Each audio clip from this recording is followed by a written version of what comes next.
আছে রাষ্ট্রীয় স্বয়ংসেবক সংঘ সমস্ত বাধাকে অতিক্রম করে 100 বছর ধরে রাষ্ট্র নির্মাণের কাজ করে চলেছে।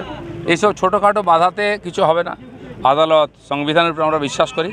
আদালতে আমাদের প্রার্থনা স্বীকার করেছেন এবং সুন্দর প্রোগ্রাম করার অনুমতি দিয়েছেন। আইন মেনেই সব কিছু হয়েছে। বাংলাদেশের পরিস্থিতি কি বলবেন এখন যেভাবে চলছে? বাংলাদেশ চলবে এরকম। দুর্ভাগ্য ওখানকার লোকেদের, এমন কিছু লোকের হাতে পড়েছে, তাদের কিছু করার নেই, কষ্ট আছে। আমরাও চিন্তিত। বাংলাদেশের 18-20 কোটি লোক, তাদের ভবিষ্যৎ কী হবে, দেশটার ভবিষ্যৎ কী হবে, আদৌ থাকবে কি ভেঙে যাবে, এই ধরনের প্রশ্ন আছে। আমার মনে হয় যারা ওখানকার শান্তিপ্রিয় স্থির বুদ্ধির মানুষ, তারা এক সময় বেরোবেন, তার নেতৃত্ব দেবেন, আবার বাংলাদেশ ঠিক রাস্তায় আসবে। ধর্মীয় নিয়ে একটা সূত্রপাত এখানে কি পুজো পাঠ হলো নাকি নামাজ পড়লো? আরএসএস ভারতীয় সংস্কৃতিতে বিশ্বাস করে, মানুষের চরিত্র নির্মাণের মাধ্যমে রাষ্ট্র নির্মাণের কাজ করছে 100 বছর ধরে। যতদিন না ভারতবর্ষ পরম বৈভবশালী হচ্ছে, ততদিন আরএসএস তার কাজ করে যাবে, আর প্রতিনিয়ত লোক তার সঙ্গে যুক্ত হচ্ছে।